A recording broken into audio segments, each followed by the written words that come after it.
In the second half of 2024, I finally, after the longest wait, started ADHD meds. And when people ask me what it's like, how I'm finding it, my response is usually, it is like a line in the sand. There is a before and there is an after. Now, if you haven't clicked off thinking you're on the wrong video, you might be asking me, Rosie, what does this have to do with everything you made in 2025?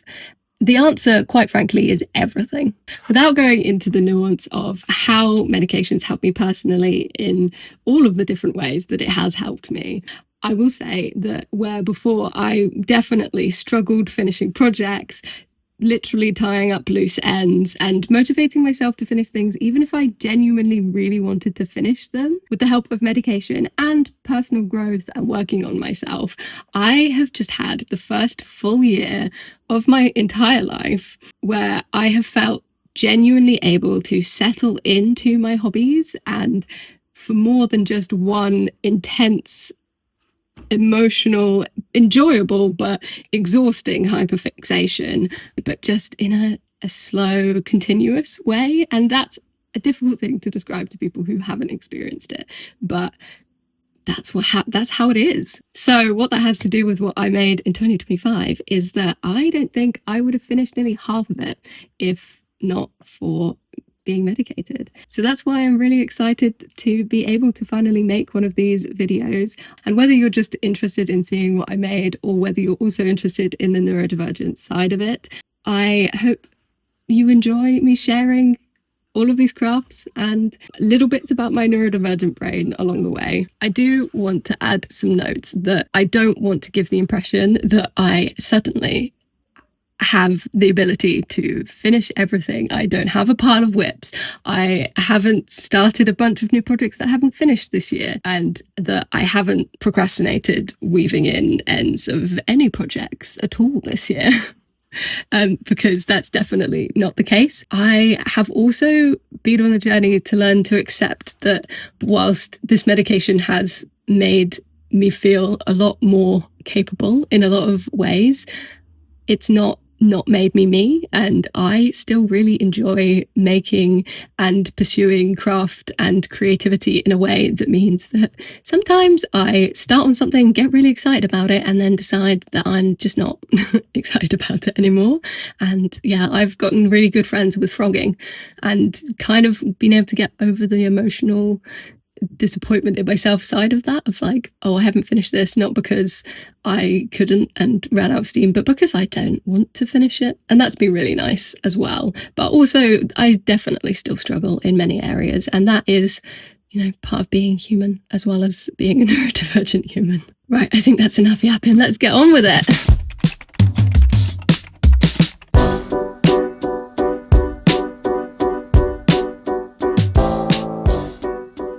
If we haven't met before, my name is Rosie. I'm a crafter. I knit, I occasionally crochet, I sew a bit.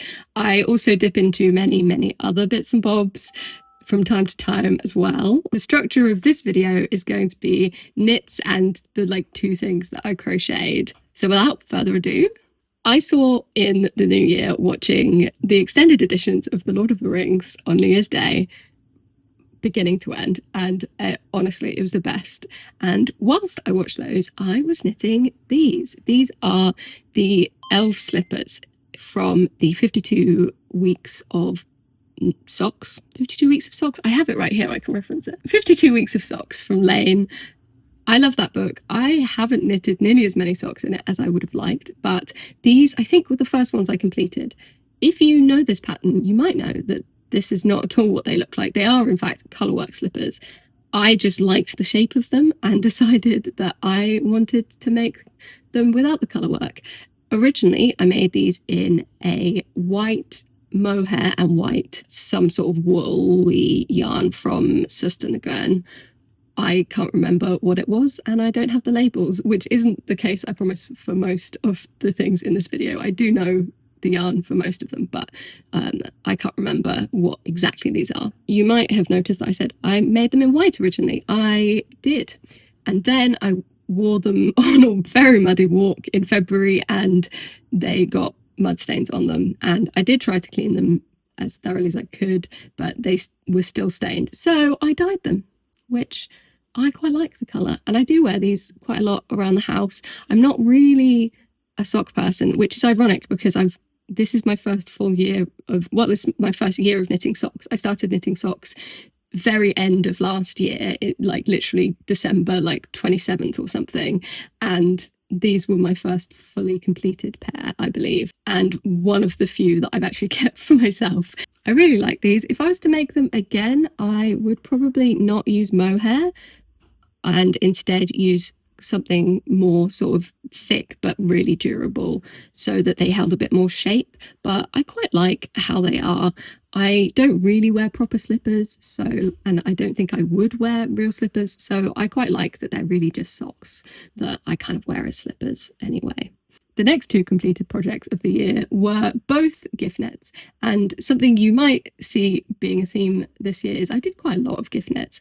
I have 30 things on my list on Ravelry of things that I made in 2025. 12 or 13 of them were gift nets. So I'll put some pictures up, but I don't have them anymore, so I can't show you any more than that.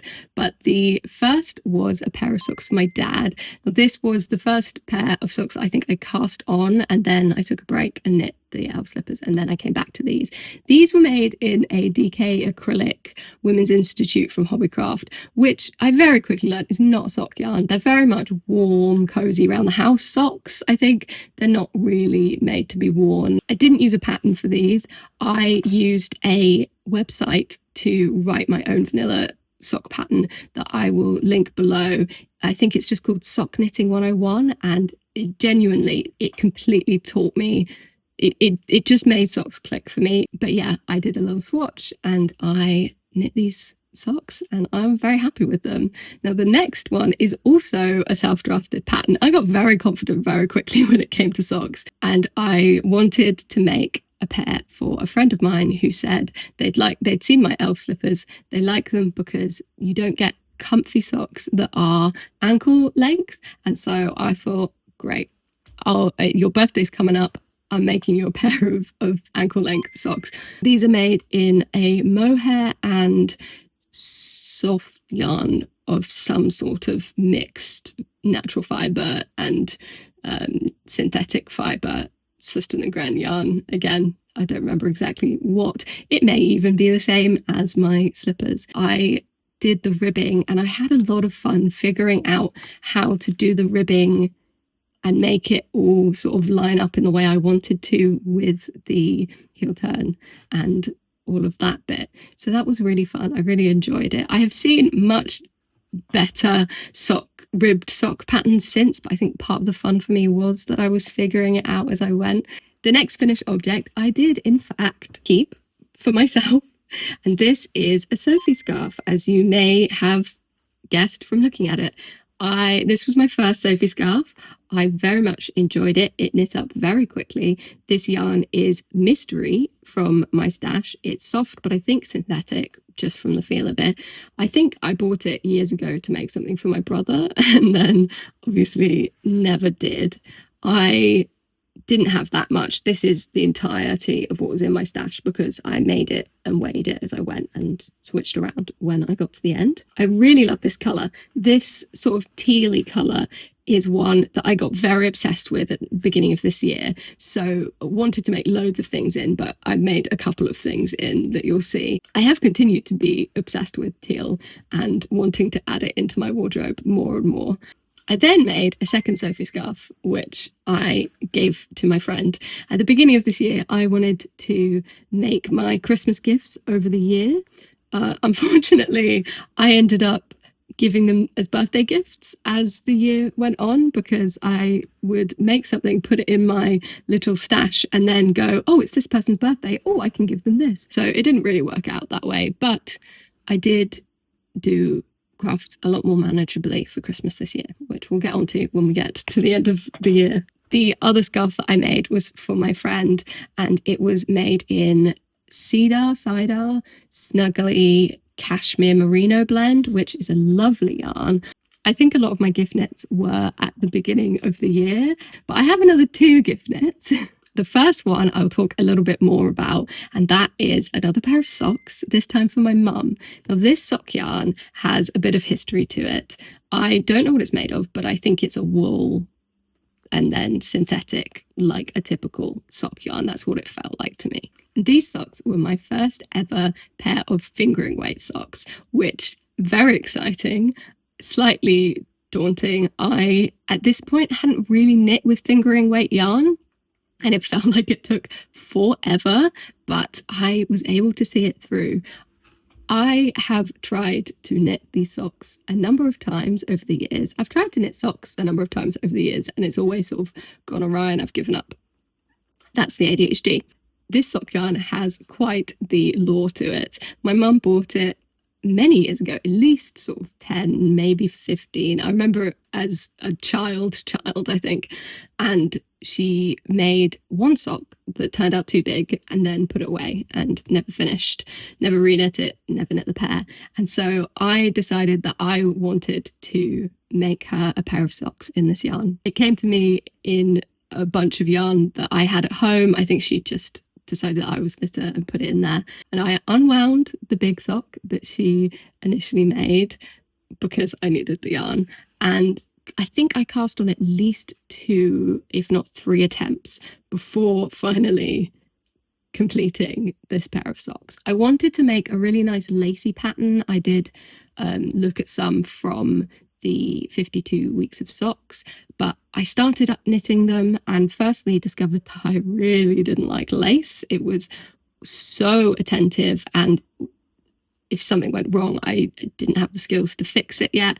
And I also realized that the yarn was way too busy for a lace pattern to really work anyway. So I frogged those, and eventually I made these lovely vanilla socks out of the yarn. I think it's just such a beautiful yarn that any other pattern wouldn't have done it justice. And my mum now has them, and I'm very proud of my first, I feel like these are my first proper socks. Then I had another February birthday. It was my mum's birthday in February, hence the socks for her birthday. And then my sister-in-law also has her birthday at the end of February, and I made her a hat. This is from a disco yarn, I think it's called, from Hobbycraft, which is a blend of various fibres, including metallic sparkles. I don't know how well you'll be able to see that, and merino, and I think acrylic, but it's very much of my sister-in-law, and it suits her very well, and she doesn't find it itchy, which is a good compliment. I knit this from the Beanie No.1 pattern by Catherine Bloom, and I really enjoyed it. It knit very quickly. This is a very fluffy but thick yarn, so the gauge is quite wide, but it fluffs up so you can't see. It doesn't look like it's got holes in because it expands to fill the holes, a bit like mohair. Now, I mentioned earlier that some things that I finished in 2025 were things that had been whips for many years, and this is the first of them. At the beginning of March, I banned myself from casting on new projects. I had many whips that I wanted to get through and sort out and finish the ones that I wanted to, and I knew at this point that worst previously I would have really struggled with something like this. This was maybe the first time in my life that I could actually do it and stick to it. And maybe if I forced myself to not cast anything on, I would finish some of the things that I wanted to finish and get a lot of joy out of it. And I did. And the first thing that I finished was something that had been a whip since 2021, at least, maybe to end of 2020. And that is my Mountain Lodge pullover. Here she is. This is the chunkiest jumper. It's so thick, but also because it's crocheted and holey, it kind of works. I love it so much. The yarn I bought from Flying Tiger, of all places, on majorly discounted. I think it was like 50p for 50 grams. So this cost me a penny per gram, although it's quite heavy. So I don't know. Or maybe I'll weigh it and figure out the exact cost that a penny per gram is. But this pattern is the Mountain Lodge pullover from Just the Worsted, which is my favourite name, and I used a combination of knitting and crocheted. I knitted the cuffs and the button and the collar, and the crochet is the rest of it. It has these granny squares. The original pattern, you do different colours on each layer of the granny squares, but this, I had a variegated yarn and a plain pink yarn, and so I'd sort of done the variegated yarn for the granny squares, and I really loved how it turned out. There's one on the back where you can't really see the pattern because the either I ran out of the variegated or the yarn is just too similar to the background, but it is such a cozy jumper. It's very oversized on me. It's a drop shoulder kind of construction. It's probably the best thing I've ever crocheted. It was very interesting picking this pattern back up and trying to figure out where I was, what the pattern was saying. I don't do crochet patterns very often, so I'm always having to reference how to do every stitch and whether things are in US or UK terms and what that actually means. So it was a little bit of effort picking it back up, but it was so worth it. I'm so happy with how it turned out. I had to redo the collar because I'd originally crocheted and it looked terrible, so I just knit the collar. One thing that I would change is I did the cuffs way too tight. I was really running out of yarn towards the end, and I think I did this one first. I don't know if you can see, but it's slightly looser than this one. I should have gone up a needle size, but I didn't have any more yarn to work with, so I think it kind of is what it is. It doesn't bother me all that much. At some point in the future, I might decide to go and unravel a couple of rows of the crochet at the end and then redo the ribbing so it's a little bit looser and more comfortable. But like I said, it doesn't bother me that much, so I might not do it at all. The next finished object I started in 2025 and finished in 2025, but I had started it before my cast on ban. It was one of the main things I wanted to finish in that time, and I did. This is my ladybird cardigan, is what I call it, because it has ladybird buttons and I love them so much. They're so cute. I got them from Hobbycraft. The pattern is the Daydreamer cardigan by Kudavakika Veronica Lindberg, and I really love the style and the pattern. I don't fully love the finished cardigan. I'll get onto it in a second. I haven't worn it all that much. Partly, it's made from drops in the pool held with brushed alpaca, and I did a lot of sampling, swatching to see what colour combo. I originally bought a whole bunch of red drops alpaca that I then didn't end up using, and I need to find a use for. I don't know how well you can see behind me, but I did 5 swatches, I think, are on that board, of different needle sizes and color combinations, because I was very excited by the fact that I could do swatches and was doing projects properly. Like, I had the energy or the ability in myself to swatch things and to follow projects through in the sort of correct way of doing it, and I wasn't sort of struggling with not just casting it on and seeing what happened, which is something I would have struggled a lot more pre-medication. But I love the colour combo. It gives this really fun effect where it's red, but the sort of Bordeaux-y colour of the alpaca darkens that red without it being fully that colour, because I think that colour is a bit purpley for my colour palette preferences. The pattern was great. I found it very easy to follow, and overall I am happy with how it came out. Once I made some modifications. Now, originally I had knit a double folded collar, which I think is what's in the pattern, but don't quote me on that. It might be that I had recently seen people do double folded collars and decided that that's what I wanted to do instead, or it might be what's in the pattern. But I had done that and it was really bumpy and it didn't sit right and I didn't like how it looked. And so I did recently, like a month ago, maybe 2 months ago, undid that collar and reknit just a twisted rib single collar. I think I'm going to put some elastic around just so that it doesn't stretch out too much, but I am way happier with how it sits. The only thing that I can't change about this cardigan that I'm not 100% happy with, and it's just something I'm going to take forward in what I choose to knit in the future, and that is the arms just sit quite low. They just don't quite sit where I want them to. It's not quite the fit that I want it to. It's a bit cropped, which I'm not going to go back and change. I think it sits in the right place, but it looks more cropped than I'd like it to. It just, the fit isn't quite right on me, and that's all right. I don't love it. I do, however, like it enough to wear it a lot more with the collar redone. Now that I've done that, also, I will say, redoing the collar pulled up the arms a little bit, so kind of fixed the worst of it for me. The cardigan is knit in half fisherman's rib, so it's really quite a thick, chunky stitch, and then it's alpaca.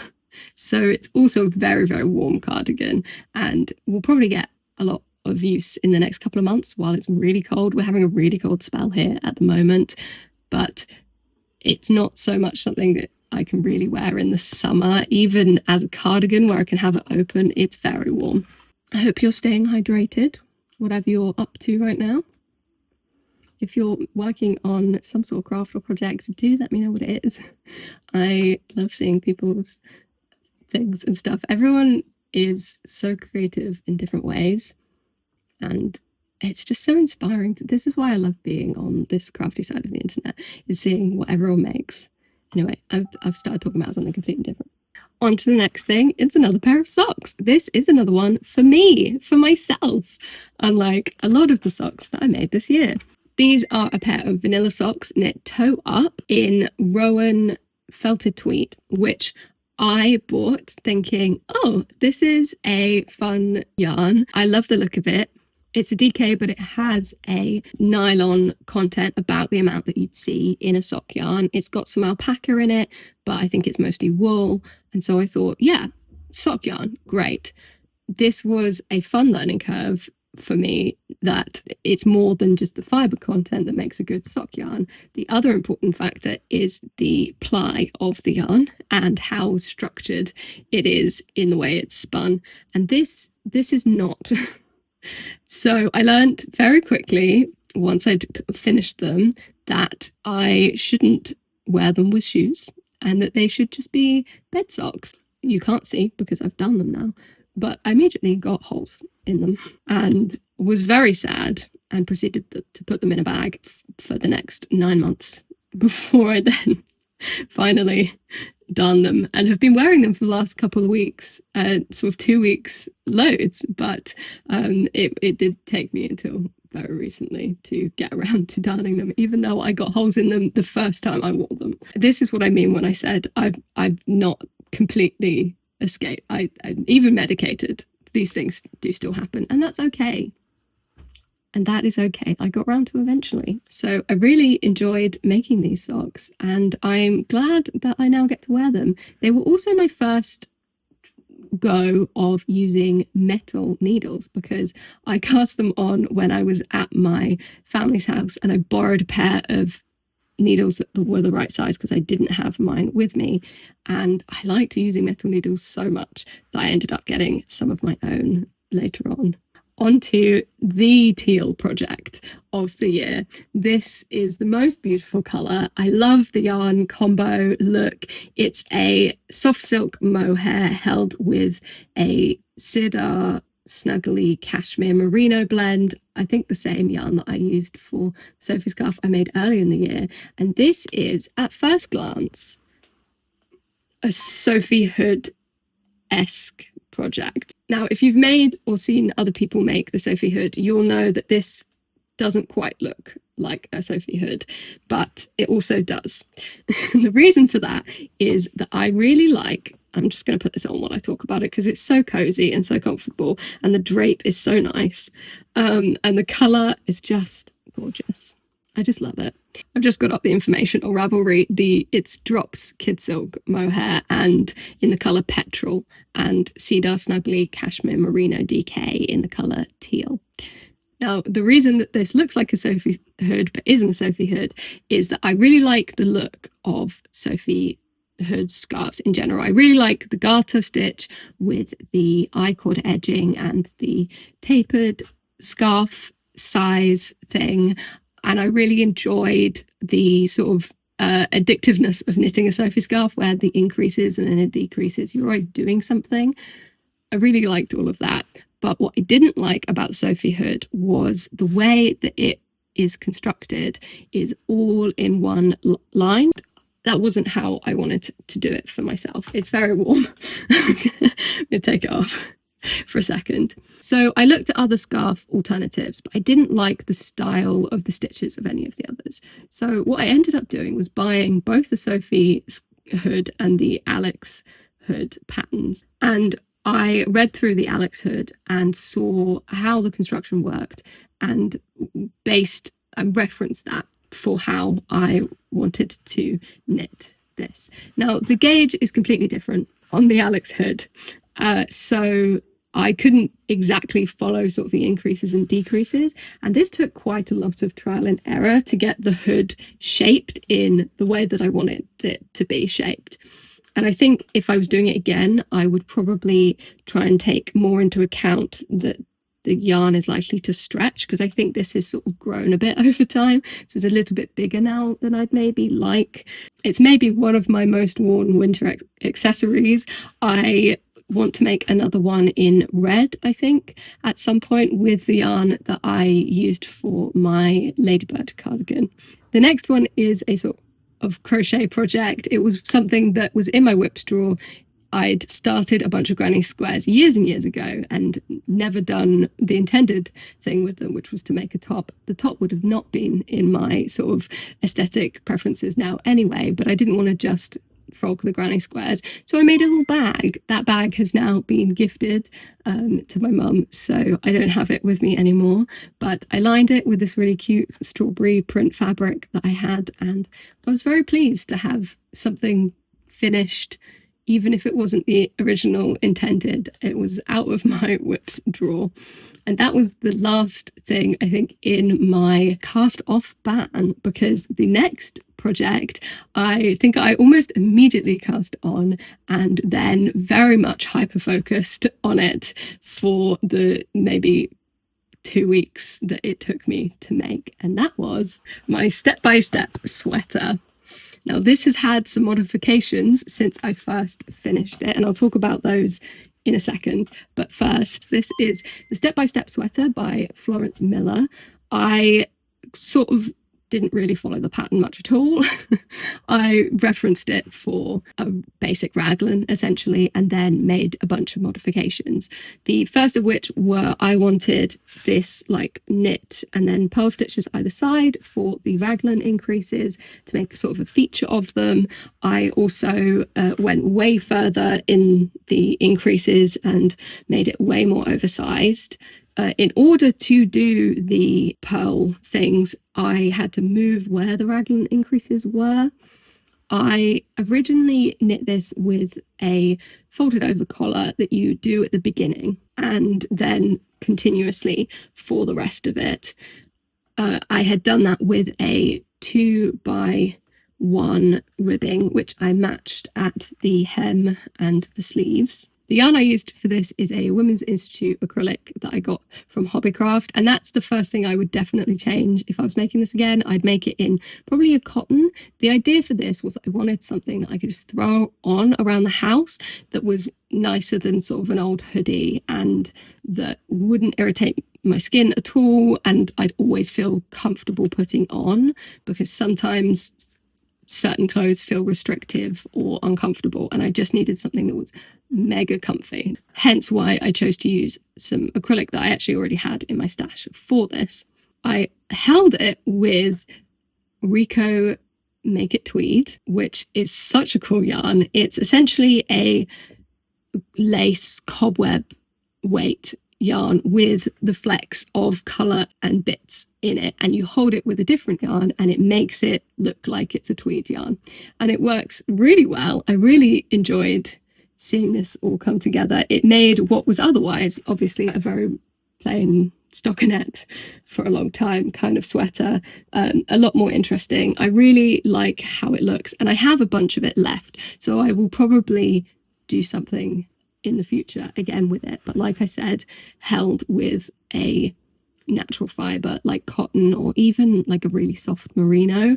I'd like to remake this, I think, at some point, but I do get a lot of wear out of this. Annoyingly, I realized a couple months into wearing it that the way that the yarn had sort of stretched and sat meant that the collar did not look very good anymore. The awkward thing about it was that because it was knit top down, cutting it off was a bit of a stressful event, especially because it's acrylic, so it's not, I don't have the reassurance that I could just felt any ends. But I did take the plunge and I cut off the collar, I put stitches on hold, I did all of that, and I knit a 2x1 and then a rolled hem, rolled edge. I just love how it looks now. It's exactly what I wanted it to look like. I just am so pleased. I really love this sort of style. It's like there's a very popular toast jumper that goes around. I've seen people recreate it. I've seen it on Pinterest a lot, and that has this kind of collar, which was what inspired me to do it like this.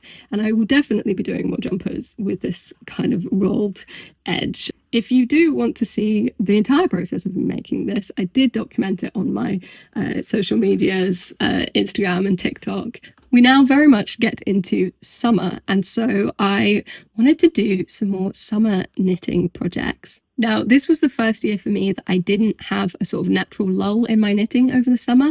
I really did just continue over the warmer months and just picked up slightly more weather appropriate things and also some completely not weather appropriate projects.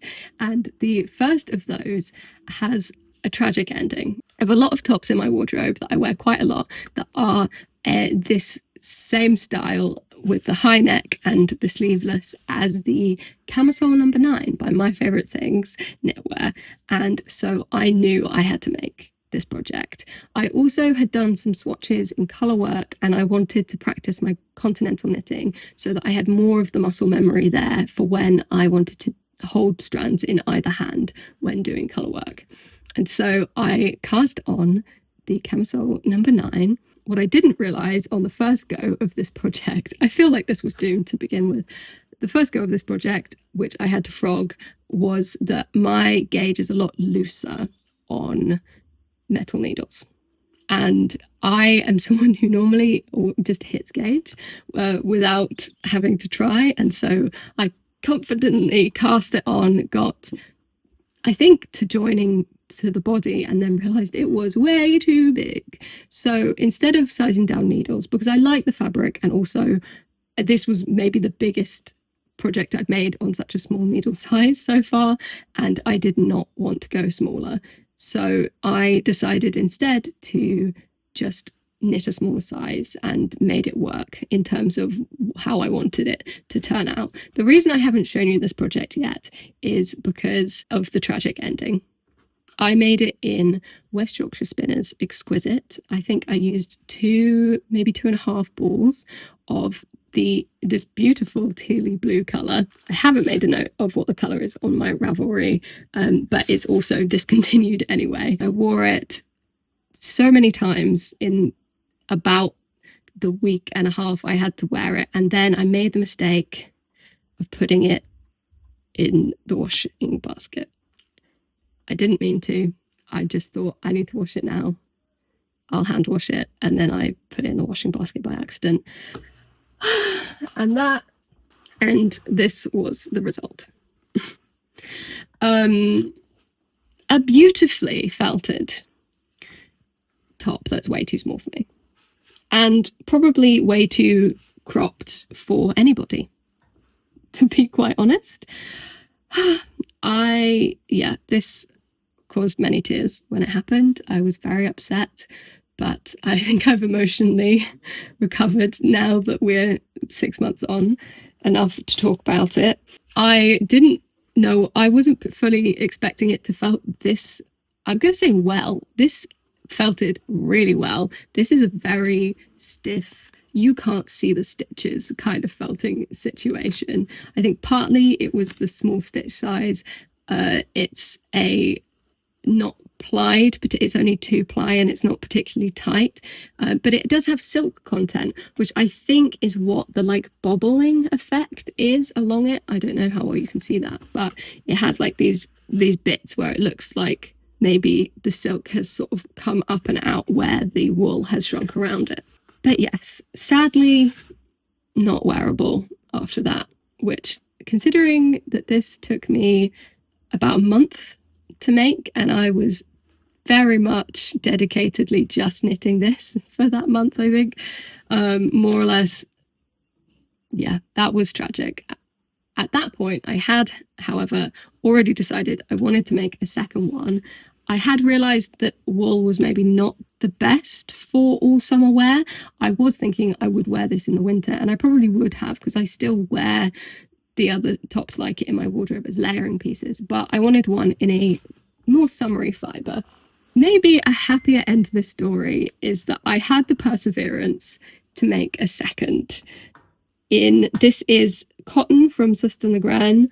I think I made it slightly too cropped, but that is the only issue that I really have with it. I think partly I made it the same length as I did this, but I didn't account for the fact that this grew when I blocked it and this didn't. This is way more summery of a fibre. I haven't really worn it in the winter for that reason, but I am very happy with it. Hopefully I will be able to bring myself to make another one when we get to the more summery months, because I really love this pattern. I think it's a very elegant design. I really like how the neckline and the arm holes look. The only thing that I modified was at the bottom where you fold under. I changed the direction I was knitting and did stockinette so that I could fold it up and make the edge look the same as the top. I also knit this on the slightly larger gauge, the same as I did with my first version, because yeah, I didn't want to have to do small needles for a whole garment. I just couldn't bring myself to do it, especially after I'd already spent a month on this version. I've actually managed to skip some, because between finishing the 2 Camisole No.9s, I did some other projects. The first of which was much needed. This is Elizabeth. You might recognise the yarn that she's made from as the same as my step-by-step sweater. I also held it with a sort of acrylic mohair substitute that I had bought ages and ages ago at Hobbycraft out of curiosity, and so just had in my stash, and I thought it would give her a sort of fluff. It kind of just looks like she's pilling really badly, although it's not like proper pills, but in the way that mohair stops pilling, it definitely doesn't have that property. It's kind of all just gone a bit wispy, but it's fine. I think it just looks a bit feathery and chickeny, so I'm not too bothered about it. But I made Elizabeth as a sort of emotional recovery. This is a worsted weight project. If you haven't heard of the pattern, it's the Emotional Support Chicken. I highly recommend that you check it out if you would like to make your own. I think you can probably make it on a smaller gauge and get a smaller one, or you can make a worsted weight one and get about this lovely size. She has a little she's weighted. I definitely didn't account for the stretch and all of that, but she's quite nice on your lap, adds a little bit of kind of nice weight. I might take it's a sandbag in the bottom. I might take it out at some point, do some surgery, because I think it would be better. And she also, I think, needs some extra stuffing because she's well loved. She lives on our sofa and is great for extra conversations. And being a worsted weight project, knit up over like 2 days, and I really needed that win at that point. So I'm very happy with Elizabeth. In June, it was my granddad's birthday, and I made him a little Rybka pouch, which was just so sweet. It was a really fun little knit. I heard, I think Florence Miller talk about this on her knitting podcast and sort of made a mental note that I wanted to try them as a gift knit, and I was really pleased with how it came out. It was really easy. I used scraps, so great scrap project, and yeah, I don't have much more to say other than I really enjoyed knitting it. It came together really quickly and I thought it was a really cute result. Then in August, I went to Ida's House, which is a knitting shop in Lewis, and I wanted to buy yarn for an Olga sweater, an Olga jacket even, which you might notice I'm wearing. I wanted it to be rainbow because I had seen so many great versions. I knew I wanted, and I've wanted for a long time, to have a rainbow knit. I'm very specific. I needed it to be more muted tones. I needed it to be earthy rainbow kind of colours. And I went looking for yarn and I hit the jackpot. I found my favourite yarn. It's my favorite yarn. It's the best yarn I've ever used.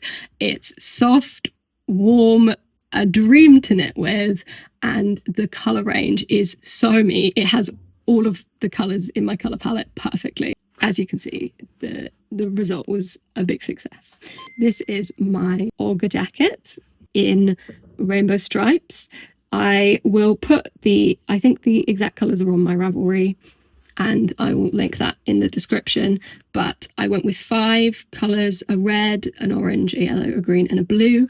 I don't really have purple in my colour palette of things that I wear, so I omitted the purple in your traditional rainbow, and I just love how it came out. I cast this on in August when it was way too warm to be thinking anything about wool, and I finished it in about 2 weeks. Actually, it might have been 10 days. Very dedicated knitting. It knit up quite quickly. I'd been very much used to doing the fingering weight projects, and then suddenly I was knitting on worsted weight, and it was flying by. I also had a couple of very long car journeys in that time where I could just lock in and knit for the whole time. And oh boy, was I so pleased with the result, and then so appalled that it was going to be so long until I could wear it again. But it was so worth it, because when September rolled around, I have worn this so many times. I've had to depill it. It's still got a couple of pills. I will say this yarn does pill quite a lot, certainly in sort of first couple of uses. I have found that since I did the first major depill, it's not pilling quite as quickly as it was. So I think it was just an initial shed. But I think it's completely worth it for how soft and nice the yarn is. This is probably my favourite thing I've ever made, and if I was a cartoon character, this is the outfit that I would wear. This is what I would wear all the time. It's very me. I love it. I post it on Instagram, and some people have already messaged me saying that they're going to make it in rainbow as well, and I am so excited to see more like this in the world, because I love it so much. Also, these buttons I just had in my button stash, and they are perfect. I love them. I think they go so well. I thought about rainbow ones, but I think that would have been too much. I think it works.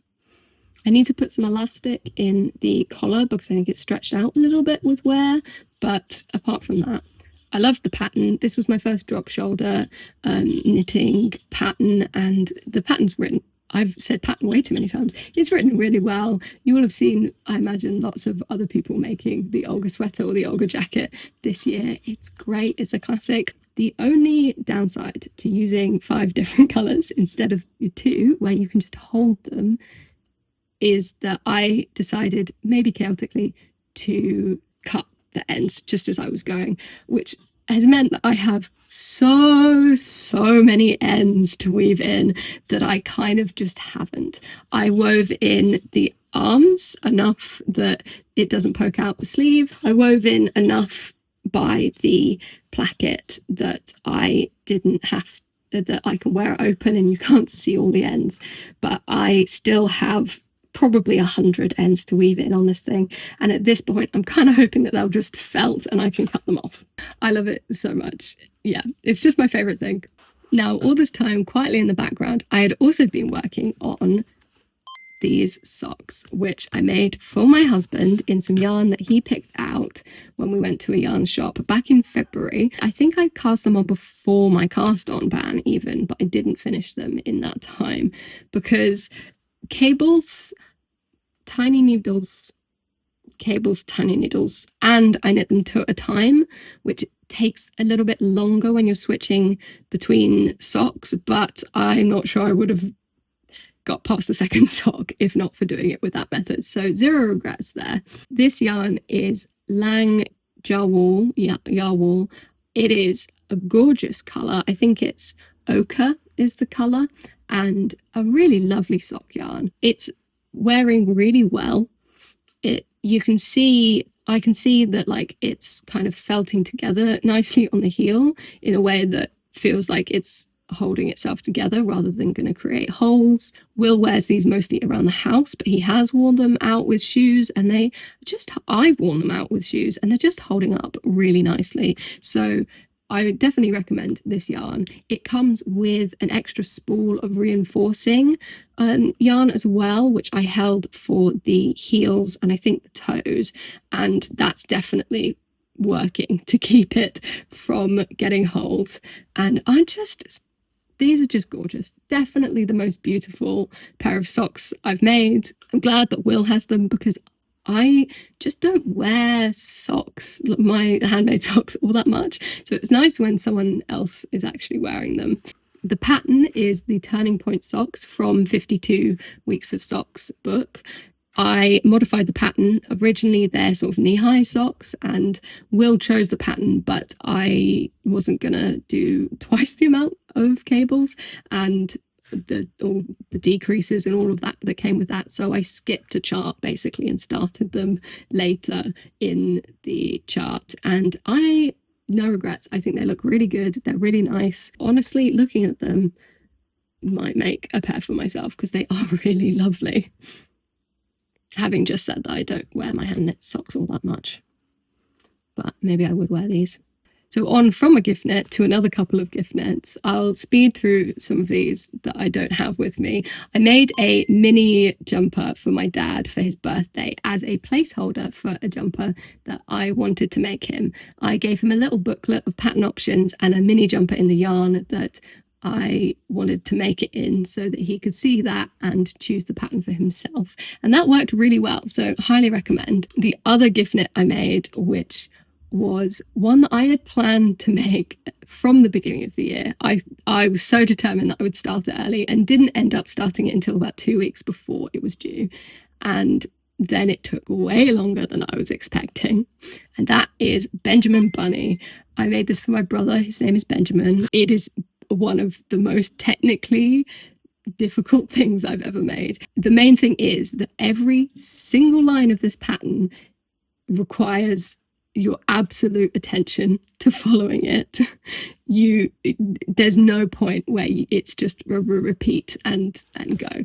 All of it is every line you have to follow it, which once I'd accepted that that's what it was, I quite enjoyed doing it and realized that I couldn't take this project with me. It had to be a focused one, but initially it was quite intense. I made this out of some random yarns that I had lying around, and you hold a lot of different things together, so I don't fully remember what they were. But the pattern is by Claire Garland. It's from her Knitting Peter Rabbit book, which has all of these Beatrice Potter characters in. Once I got into it, a really enjoyable make, and I think it came out really nicely. I self-drafted his little jacket because I didn't have the felt and didn't really want to sew up felt jacket for him, and I was quite pleased with how that came out. And the other thing is the hat. If you have the book and haven't made it yet, don't bother following the Tamashanta pattern that's in the book. It's a complete nonsense as far as I can tell. I think there is a what's it called? There's a release of the correction for it that you can find online quite easily if you plan on making that yourself. And that's what I ended up following, more or less. I think he's so cute. I'm so happy with this result, and my brother really loves him. So I definitely will be making more from this book. I just need to emotionally prepare myself for how involved the patterns are. Speaking of involved Claire Garland patterns, apparently I felt like torturing myself this summer because I made a crochet Claire Garland pattern, which was just as involved every stitch in a craft that I am not as good at and not as practiced in as I am knitting. It was, however, incredibly worth it because look at him!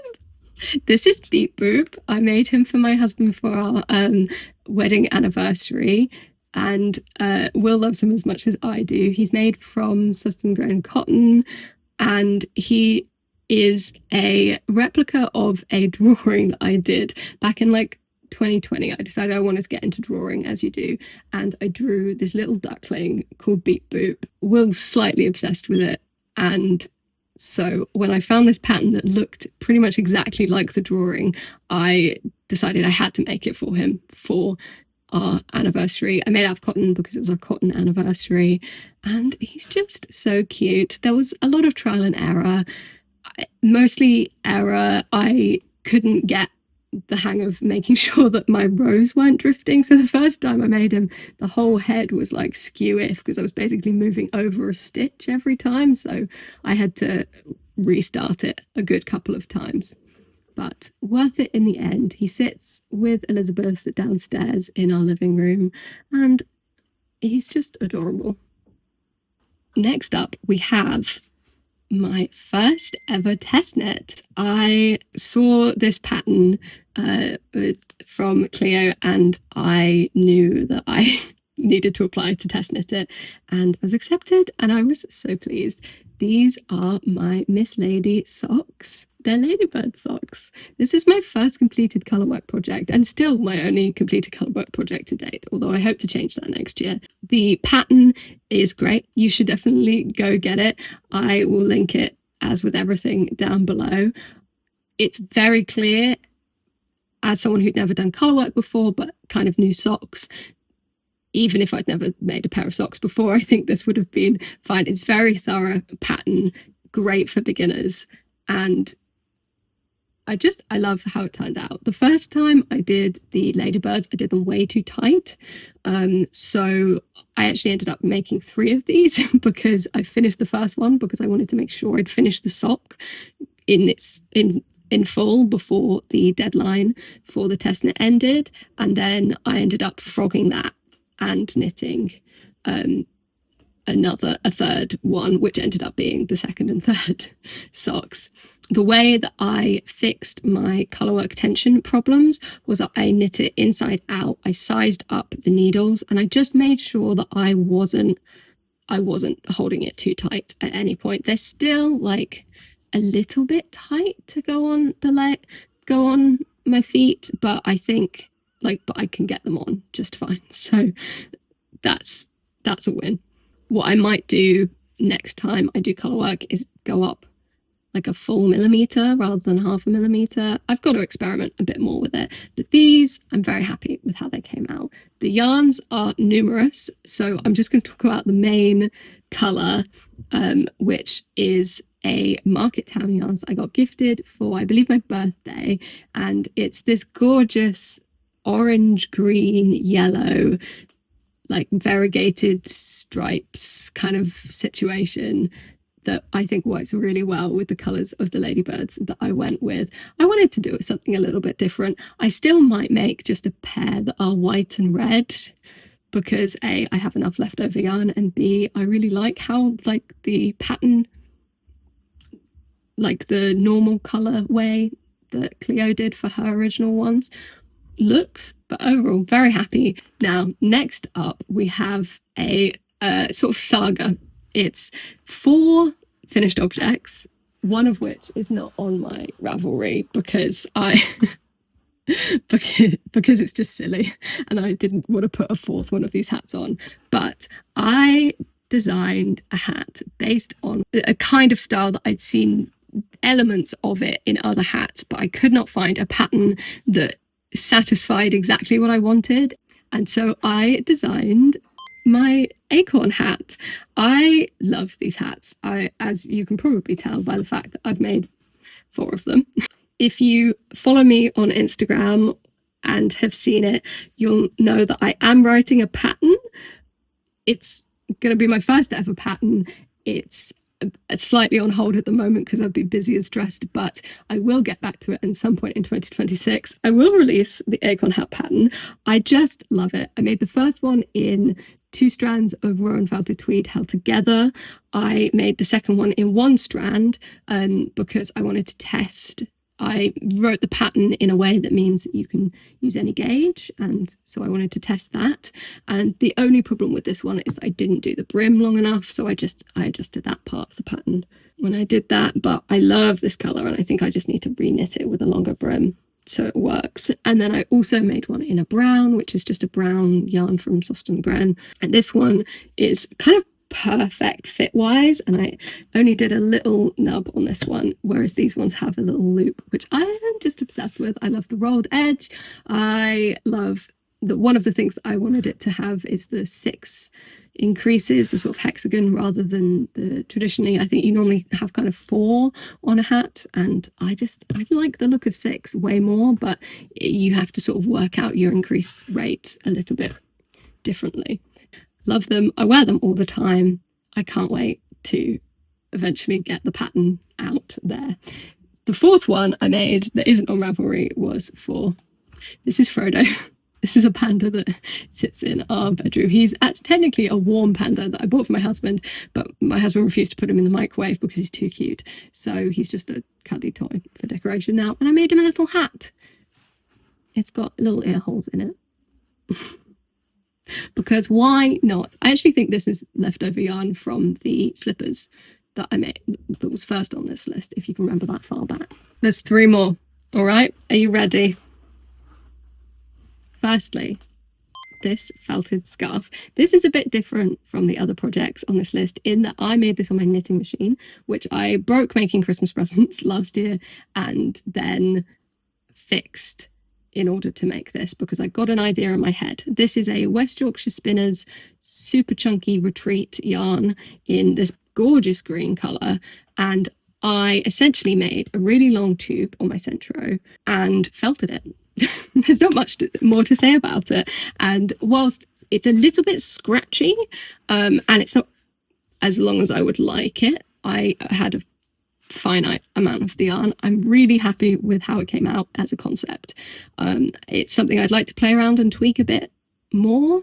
If you have ever thought about making a felted scarf, I'd say give it a go. Knitting machine is definitely a way to go because obviously with felting everything gets shrunk, and so you would be hand knitting for a really long time. But if you go with a really chunky yarn and really big needles, that is probably doable as well. I just didn't have the patience on this occasion. My only thing would be to make sure you use a lot softer of a yarn, not as rustic. Check that it felts all right, but this is quite scratchy. Like, even for me, it's quite scratchy. I wear it because I can cope, but most people wouldn't want to wear this. Maybe the best thing I made this year, and maybe the best thing I've ever made, is a gift knit, and there was good reason for it. You remember the little jumper I gave to my dad? Well, the big jumper was done in time for Christmas and is just spectacular. My dad chose the Moby Sweater by Petite Knit. I made it in Filcolana Peruvian Highland wool, the same as this cardigan, because I love this wool so much that I knew I wanted to make something for my dad in it. And also it's relatively affordable, at least for me, in terms of how much it costs for how nice it is. Like, it's a really nice yarn and not completely crazily expensive. I had a lot of fun knitting it. I learnt a decent amount. I haven't done a full cabled item that complex before. I've done some cable things. I'm very confident with my cabling abilities, but this is the most impressive finished object I think I've ever made. And my dad is absolutely, completely knit gift worthy. He loves it. and it looks really good on him. It fit perfectly, which was quite a feat. I did have his measurements, which was part of the intention of giving him the little one first so that I could ask him for measurements and things. But I was a little bit worried until the first try on, and then I realized A, that I picked the perfect size, and B, that bodies for men's sweaters are so much longer than I'm so used to sort of splitting for the arms, and then it's not that long to go on the body. Wow, the body took its time. But I finished the sleeves and the collar first, which meant that once I'd done the body, I had done the whole thing, and that was nice. This project really took up maybe the last couple of months of the year of my knitting.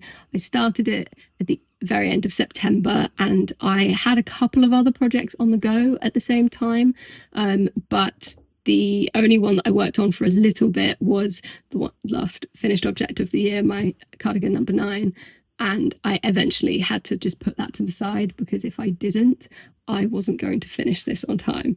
The other two things I did knit alongside it were two other gift knits for my mum and my brother. For my brother, I made a hat out of yarn that's called Benjamin by Rosarius, I think is the brand name. It's just an acrylic. I found it when we were on holiday in September, and it's very much his colour, and it's very soft and nice. I actually really like the finished hat. I kind of want one for myself, but it's just a ribbed hat and then stockinette at the top, ribbed around the rim. I made it so you could fold it up twice or 3 times depending on how much coverage you wanted on over your ears, and I was very pleased with the outcome. It was also a very quick knit. It took me like a day and a half. And then for my mum for Christmas, I made the sailor slippers, but I made them in the same yarn as I had made my Camisole No.9 because I knew it would felt so well. I'd accidentally bought some in a colour that I didn't love. It was a way purplier colour than I was expecting. It was Bordeaux, and I wanted it to be more red, and it ended up being more purple. So I made my mum some slippers in it. I held it triple to make up the right sort of gauge for the slippers, and I met gauge in terms of pre-felting and post-felting, which was good. I didn't felt them for nearly as long as I've seen people doing. I put them in a sort of quicker cycle so that I could get them out, and I think I ended up doing that twice. So I think it probably was about half an hour to 40 minutes that they were felted for in total. But I'm sure you've seen lots of people talk about the sailor slippers. It's a great pattern. I really enjoyed making it, and I would like to make some more for myself and in some stripes. Now, last but certainly not least, I only cast this off yesterday. It's not blocked yet because I wanted to be able to show it to you in this video, but this is my Cardigan No.9 by My Favourite Things. It's a saddle shoulder construction. It's my first saddle shoulder construction. I'm not sure I liked doing it because you have to cut your yarn and rejoin so many times, and I didn't like that because it was more ends to weave in. But apart from that, I quite like how it looks. I think it's really nice and clean. I love the sort of oversizedness of it. I'm slightly worried it's going to grow with blocking and that I should have knitted a smaller size. But hey, I can always shorten the sleeves if I need to, because I think that's the main thing. They're currently at a good length. So if they grow much more, I will probably have to shorten them. Overall, I love this cardigan. The colour is perfect. I haven't knit that many plain knits, just basics, or I feel like I don't have that many in my wardrobe and I want more, and this is a good start to that. This is going to go with so many things. The yarn is my first knitting for Olive. I feel like that's been like a big milestone for me this year, is that I got knitting for Olive and have used it in a project. It was an anniversary gift from Will. It's the heavy merino held with their soft silk mohair, deep petroleum blue. That's the colour, which is, I think, kind of the evolution in colour for me from teal. I loved teal at the beginning of this year, and then I realised that this kind of deep greeny petroleum blue I also really love as kind of a more neutral version of that. And so I just I love this. I think I'm going to get so much wear out of it. I'm slightly worried about blocking it. I went with toggles like on the pattern because I just think toggles look so cute on cardigans. I will definitely be doing more in the future.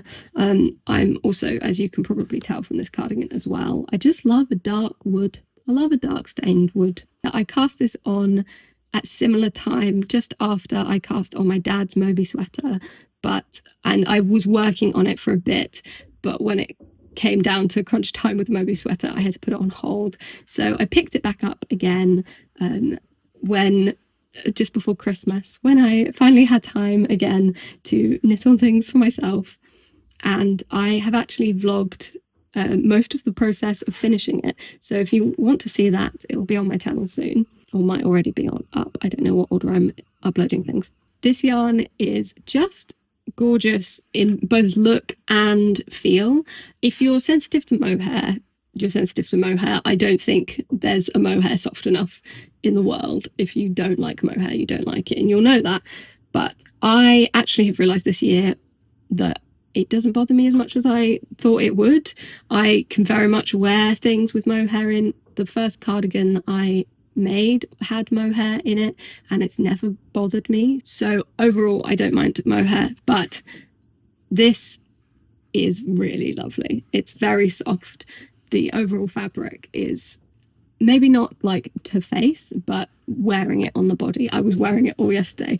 The only thing is it's very warm. This is worsted plus mohair, wool and mohair. It's very warm, which is going to be great for this time of year. I don't know if I'm going to be able to wear it in sort of the transitional weathery periods. I'm hoping it won't really pill because it's stockinette. I think it would show, but I'm hoping that the mohair will prevent that. And I've heard great things about knitting for olive just in general. The only thing with knitting for olive yarn, it would maybe be up there for me with the Peruvian Highland wool, except for the colour palette isn't as much my preferences as the Peruvian Highland wool, which has a lot more colours that I would definitely wear. There's not many knitting for olive yarns that are a colour that I really love, which is probably the main thing stopping me from using it more. That is everything. Thank you so much for watching me yap about all of the things I made in 2025. If you got this far and you haven't subscribed, you totally should. Let me know what your favourite thing that you've made yourself in 2025 is. For me, it's definitely this. This is my favourite for sure. I hope you have a really nice 2026. Bye.